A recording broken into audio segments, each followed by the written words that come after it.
Well, I'm back. I've been busy with a lot of things over the past couple months, which is why I have not done this sooner, like when the thing first dropped, as I did with every other season of Legendary Defender. That said, I do not know anything about Season 8. I have no spoilers, didn't look up any, nobody told me any, nothing like that. The only thing I've seen is like the initial trailer, and even then I barely remember anything that was in that trailer because I watched it when it first dropped. I know that there's no way this season is going to be so good that it'll like change my mind on this show at all. Like, and I think I said this in like the previous two seasons too. Like that, if you're a fan already, like you're pretty much in it by now. You're not going to just abandon the show or anything. And if you hate the show, chances are this is not going to revolutionize you, or at least that's my prediction. Maybe I could be totally wrong. Maybe this will be the one show that, like, the ending just changes everything for me. That I'm like, damn, you know what? That brought literally everything together. It was worth it just to get to this point. I'm going to tell you something. I've never been one to follow that sort of philosophy. I know there are a lot of people who are like, oh, dude, you gotta go through some bullshit, but the ending makes it all worth it. I've heard people say that about certain shows or games or books or whatever. I can only think of one, maybe, that would qualify. But even then, I didn't think the show in question was bad. I just thought it was okay until the ending hit. And I was like, you know what? That was pretty much the perfect way to end it. Yeah, here we go. If you've been keeping up with this somehow, then you already know what the deal is. If not, then this is just me watching all of this in one sitting, and then after each episode giving my brief thoughts. Since this is a 13-episode season, I'll try and keep it short to like 2, maybe 3 minutes per episode. And then, you know, if you want my super full thoughts, listen to the podcast I'm on. And whenever that episode goes up, you'll get a little preview on my YouTube channel of me bitching. First prediction, guarantee the opening will still not be any different. Despite being 8 seasons in, guarantee the opening will still be boring, will still not reflect the show at all since season 1. And, you know, I'm not even going to comment on it if that ends up being the case. If it is different, I'll bring it up. But if not, then just assume that, yeah, same frickin' deal. So, yeah, with that said, let's dive into launch date. Here we go.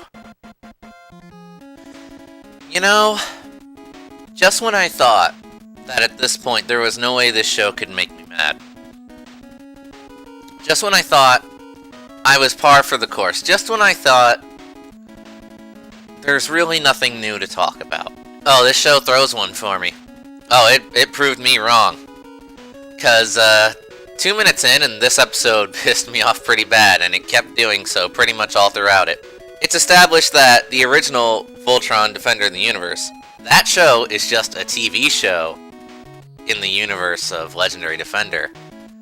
And then they proceed to mock it, point out all the stuff they changed from it, and talk about how wrong it is, how stupid it is, how silly it is. Basically saying, fuck that old show. This is the real Voltron. First of all, you didn't earn that shit. Say what you want about comparing this show to the original. I've already said my piece about it like billions of times, so I'll just give you my big one. At least the old show wasn't fucking boring as shit like Legendary Defender is to me, dude.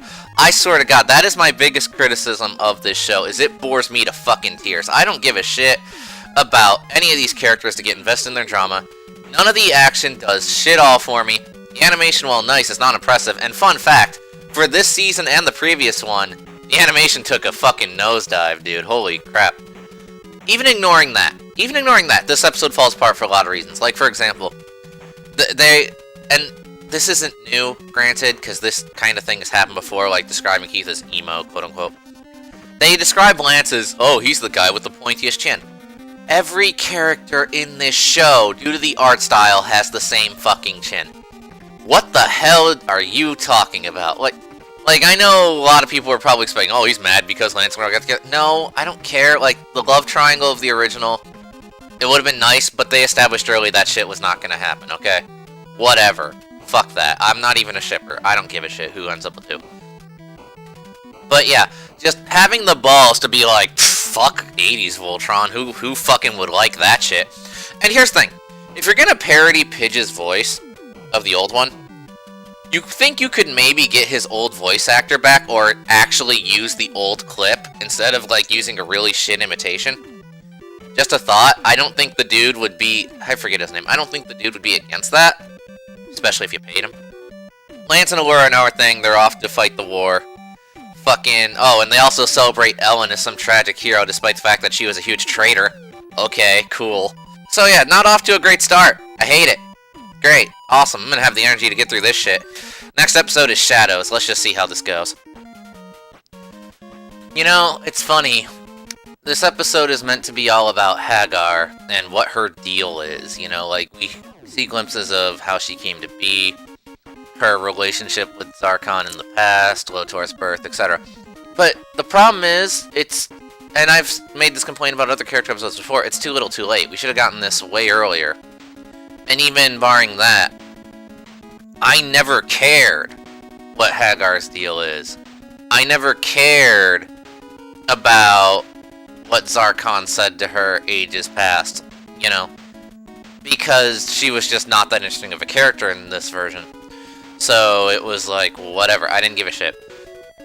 This really does, again, contradict their earlier claim of, Zarkon and, Carnerva, as she was apparently called. They were freaking stock evil before Quintessence. This episode, again, seems to go back on that and show that Quintessence corrupts you, makes your mind return to its most basis of instincts, fills you with evil and this desire to just self-fulfill, basically. That seems to be the entire motive of Zarkon.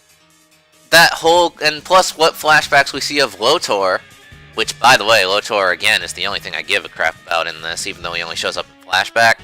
His parts were the only ones I was actually legit getting into.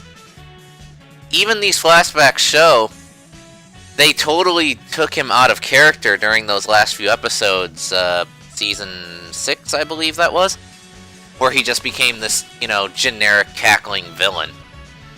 They seem to have reversed on that again. Yeah, I guess they realized their mistake, but again, the damage is already done, guys.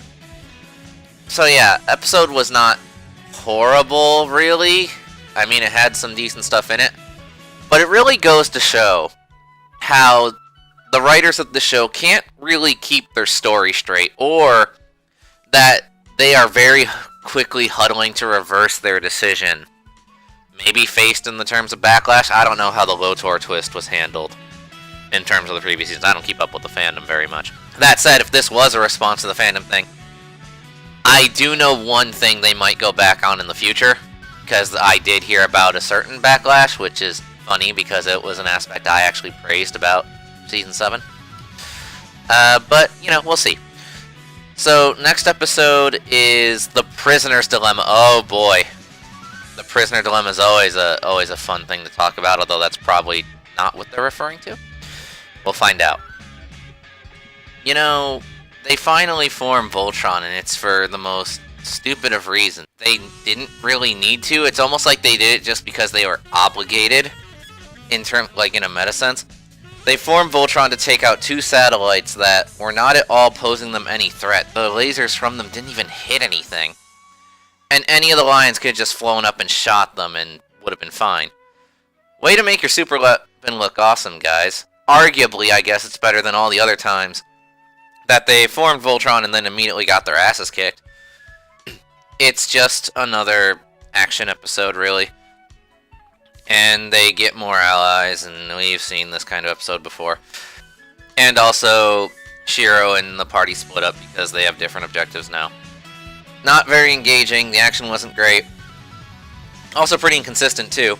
A single shot from Keith's laser rifle can pierce an entire ship, but multiple blasts, concentrated blasts, mind you, from both Lance and Hunk can't pierce a single door. You know, so, yeah. Nothing too much to talk about. Next is Battle Scars. Oh no, the Alkari. Those people we met, I think, like, maybe twice, and I never cared, and I still don't. Alkari's gone, the people are all safe for the most part, though, so there's really no super cause for alarm.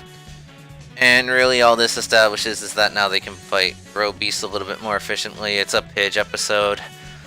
And as I've complained before, Pidge has gotten more episodes than anyone else in this show.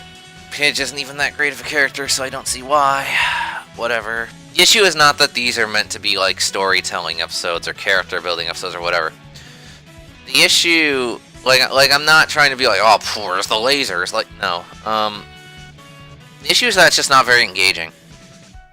It's about people who I never cared about. And even beyond that, there's nothing strong enough or well done enough. I don't even know what phrase you would properly executed well enough, I guess. That would make me be like, you know, that turns me around. No. It's, again, too little, too late. So, yeah, not much to say about it. Pidge's nature thing came back. I guess that was a decent bit of consistency. Although we haven't seen that in a few seasons. Outside of that, though, episode was just kind of dull. So, next episode is The Grudge. Insert Grudge reference here. They did not backpedal on one aspect that I predicted this episode, but given what they undo in it, I will honestly be surprised if I'm wrong about my prediction by the end of the season. Again, I'm not going to say what it is, mainly because in this episode, two characters who were thought dead come back and are reunited, and them dying was a huge point of contention in the previous season. So, I have a prediction they're going to undo one certain thing, and honestly, I really hope they don't. I will honestly give them credit if they stick to their guns and don't undo. Also, something to note for like the 80th time. Every time this show attempts character humor, it's with characters who, like, don't, or like, barely have character. Like, these new characters they've introduced from the Atlas side of things, they're trying to make them shine, but we don't know anything about them outside of, like, very, very basic works that they kinda have. You know, you think you'd maybe spend one episode establishing the dynamics of the crew of this, you know, Robotech/Macross ripoff, but fuck that, I guess.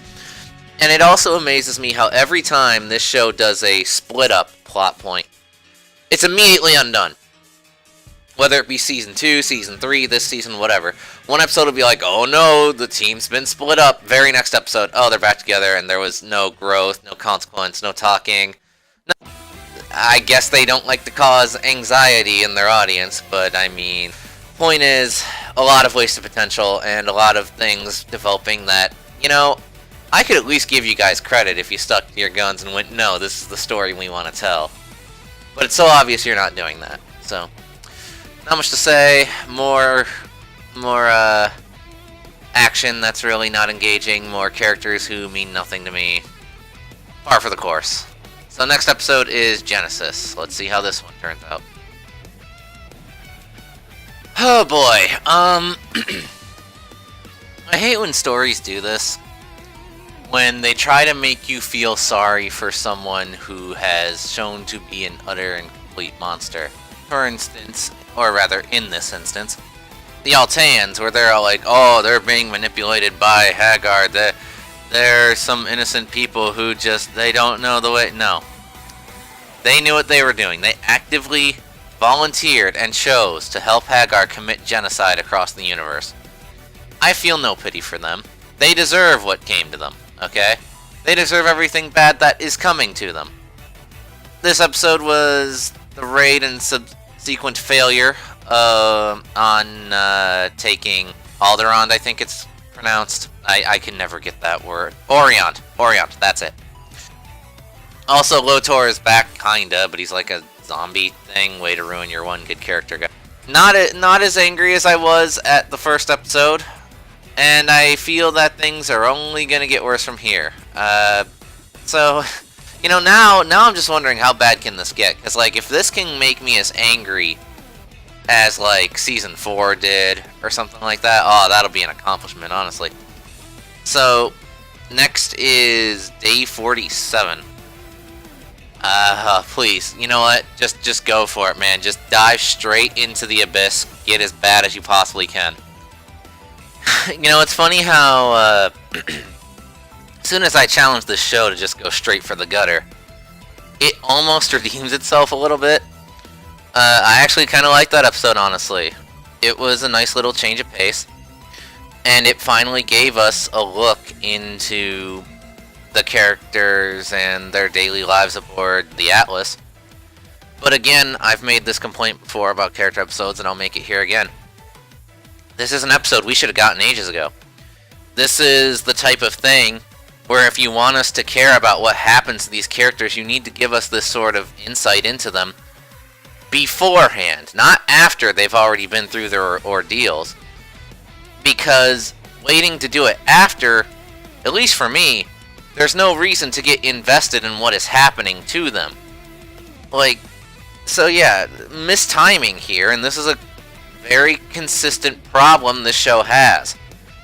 I feel like a rearranging of episode order would have done a lot to save this thing. I don't know. Just me, maybe?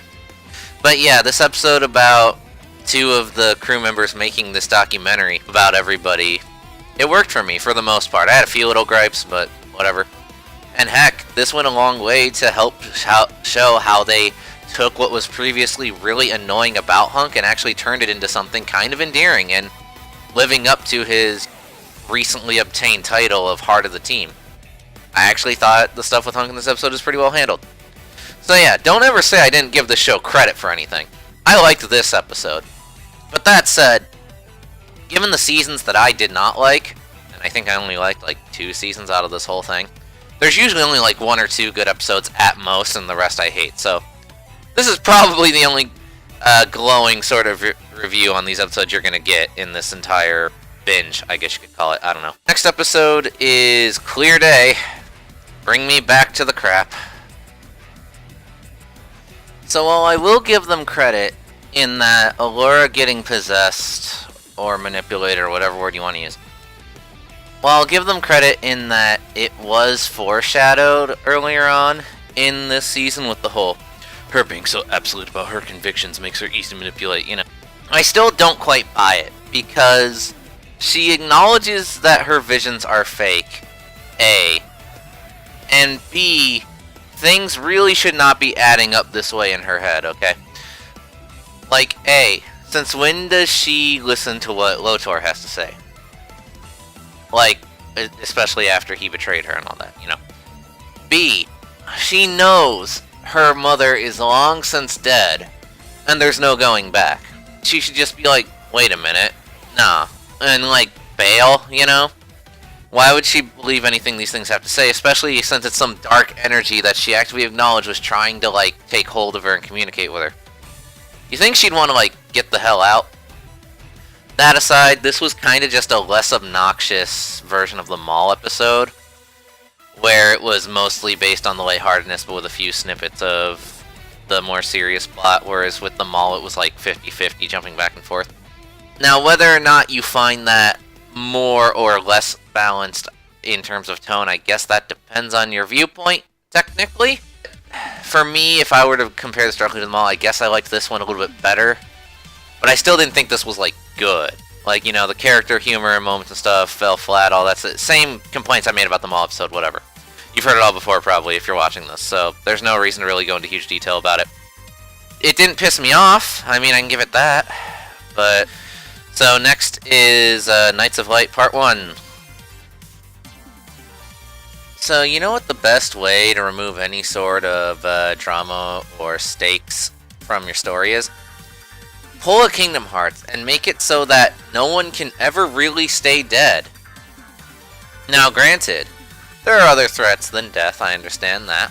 But when you're in the middle of a war story and your loved ones are gone forever, you would think that in order to keep the characters affected by this, to further reinforce their motivations, to show how much of an evil force your opposing opponent is, you wouldn't just revive people who have, you know, died. Instead, we'll just completely reverse all that, make the entire character arc pointless, and bring back people who have died, showing that, really, there's nothing to worry about, okay? You know, like, having actual stakes and, you know, repercussions of things done by other characters, fuck that, because, hey, we might make our audience nervous. We might make them feel emotions. We might actually get them to maybe get invested in certain characters. Fuck that shit. Bring everyone back alive. Nothing bad will ever happen, guys. Let's have a barbecue. Anyway, let's just get into it. Knights of Light Part 2. Here we go. Alright, so Zarkon gets punished and yelled at and blamed and all that for all he's done. Despite it now being firmly established he was possessed by an evil entity. And despite that, it's served as not an excuse for all that he's done. The genocide, the slavery, all that stuff. That's fine. However, how much you want to bet? By the end of this, they're going to give all those Altean soldiers a free pass because, oh, it wasn't their fault. The Dark Entities made them do it. You know, no, you can't do a double standard like that, guys. You can't. I'm sorry. No. I'd have to check the dates. But without going, I'm not going to accuse the show of ripping it off, but like, this type of plot line that they pull near the end of this episode was done so much better in Spider-Man Into the Spider-Verse, which is a great movie, by the way. Y'all should see it. And is pretty much everything this show loves to be hyped up as, like in terms of like animation, storytelling, all that jazz. God, that movie's so much better. They have not done the thing that I have predicted a couple episodes back, but I'm not counting out yet. Granted, we only have a couple episodes to go, but if they pull this total ass pull that I have envisioned in my head, I won't be surprised. I really won't. It's just waiting to see if it actually does happen. Oh, and yet again, it's worth repeating, even though this is an example of like every single time. Yet again, it's not Voltron that saves the day. Technically it does at the very end, I'll say that. But most of the legwork this episode is done by the Lions. And in fact, despite Voltron appearing multiple times in this episode, the only time it actually manages to do anything is at the very end. So much for the strongest mystical super weapon in the whole universe. I know I've said it like 8 million times during the show's run, but still bears repeating. So next up is Uncharted Regions. Let's see where this goes. In short, everything goes as Hagar wants because our heroes are dumb and have no sense of foresight. It's basically just setting the stage for the final battle, which will take place over the next 2 episodes. And it's not all that engaging, so there's really not too much to talk about. That said, I do wonder who and how Hagar's mech was designed, because of how it not only can peer into other realities, despite, as far as I know, not being built from the Omega Comet, as well as performing a fusion dance with Lotor's mech, which, by the way, they established Lotor is fully dead, like his corpse is seen in the cockpit. The next episode is The Zen. Oh, total ass pulls. All the Elmarin showing up, all the Galar showing up conveniently at the end. Voltron and the Atlas fusing. The new Super Voltron just getting bodied immediately. Oh my god. Everything comes to a forefront in this. And even as an alternate reality child, Lotor is still the best character. That speaks volumes. Now we are at the final battle. I can finally finish this piece of shit off, so let's just get right into it. The next episode is The End is the Beginning.